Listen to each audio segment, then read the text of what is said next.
శర్మిష్ట్రా ఈమె ఒక social media influencer. మనకు తెలిసిందే ఈమెను ఇటీవలే అరెస్ట్ చేశారనే విషయం. అయితే నిన్న అంటే జూన్ 5, 2025 కోల్కతా హైకోర్టు శర్మిష్ఠాకు బెయిల్ మంజూరు చేసింది. అసలు ఎందుకు అరెస్ట్ చేయాల్సి వచ్చింది అండ్ మళ్ళీ ఎందుకు బెయిల్ ఇవ్వాల్సి వచ్చింది అనే ఫుల్ డీటెయిల్స్ ఇవాళ వీడియోలో తెలుసుకుందాం. వీడియోని అసలు స్కిప్ చేయకుండా చూడండి అండ్ ఇలాంటి ఇంట్రెస్టింగ్ టాపిక్స్ కోసం ఛానల్ ని సబ్స్క్రైబ్ చేసి పెట్టుకోండి. శర్మిష్ఠా పనోలి 22 ఏళ్ల లా స్టూడెంట్ అండ్ పూణేకి చెందినవారు. ఆమె సోషల్ మీడియాలో తన అభిప్రాయాలను ధైర్యంగా వ్యక్తపరచడం ద్వారా మంచి ఫాలోయింగ్ సంపాదించుకున్నారు. కానీ ఇటీవల ఆమె ఒక వివాదంలో చిక్కుకున్నారు. 2025 మే 15న శర్మిష్ఠా తన ఇన్స్టాగ్రామ్ అకౌంట్ లో ఒక వీడియోను పోస్ట్ చేసింది. అందులో ఆమె బాలీవుడ్ నటులను ఆపరేషన్ సింధూర్ పై ఎందుకు మౌనం పాటిస్తున్నారు అని విమర్శించింది. పాలస్తీనాలో జరిగినప్పుడేమో మీరు స్టోరీలు పెడతారు, స్టేటస్లు పెడతారు అండ్ రష్యా యుక్రెయిన్ వార్ జరిగినప్పుడు కూడా పెడతారు.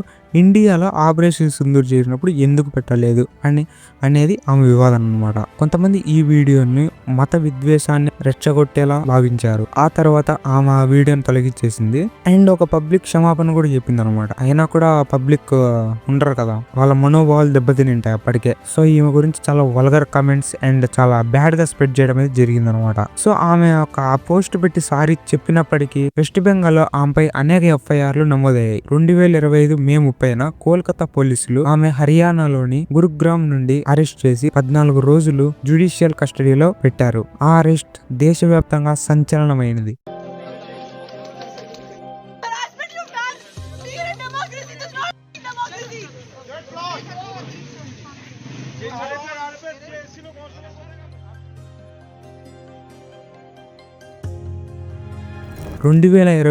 జూన్ 5న కోల్కతా హైకోర్టు శర్మిష్ఠాకు ఇంటర్మ్ బెయిల్ ని మంజూరు చేసింది. ఆమె ఒక విద్యార్థిగా ఉన్నందున కేసు స్వభావం దృష్ట్యా బెయిల్ ఇవ్వాలనే అభిప్రాయం కోర్టు వ్యక్తం చేసింది. మరియు కోర్టు ఆమె 10,000 రూపాయల బెయిల్ బాండ్ సమర్పించాలని, అంతేకాదు కోర్టు పర్మిషన్ లేకుండా విదేశాలకు వెళ్లకూడదని నిర్దేశించి చెప్పింది. ఇంకోటి ఏంటంటే టీఎంసీ పార్టీని అండ్ మమతా బెనర్జీని చాలా మంది విమర్శిస్తూ వచ్చారు. ఎందుకంటే మహువా మొయిత్రాని తృణమూల్ కాంగ్రెస్ పార్టీ యొక్క ఎంపీ ఇవ్వడం. సో ఇష్యూ మనందరికీ తెలిసిందే. ఆ ఇష్యూ జరుగుతున్న సమయంలో శివుడు ఆలయం ఉండేదని అనుకున్నారు. దాన్ని ఆమె వెటకారంగా చూపిస్తూ బాబా రీసెర్చ్ సెంటర్ లో ఉన్న ఒక డోమ్ ని చూపిస్తూ ఇది కూడా శివలింగం లాగే ఉంది కదా, అక్కడ కూడా శివుడు ఉంటాడు కదా, దీన్ని కూడా పూజిస్తారేమో అని ఆమె కొంచెం పిచ్చెక్కినట్టు మాట్లాడింది. అంటే ఇక్కడ టీఎంసీ గవర్నమెంట్, అదే వెస్ట్ బెంగాల్ గవర్నమెంట్ పీపుల్ ని ఎంచుకొని సెలెక్టివ్ గా అండ్ పార్షియాలిటీ చూపిస్తూ అరెస్ట్ చేస్తుందని టోటల్ అందరు ప్రజల నుంచి తీవ్రమైన వ్యతిరేకతను ఎదుర్కొంటుంది పార్టీ. ఇది నేను చెప్తుంది కాదు, AP deputy chief minister Pawan Kalyan గారు తన ఎక్స్ ఖాతాలో దీని గురించి ప్రస్తావించారు.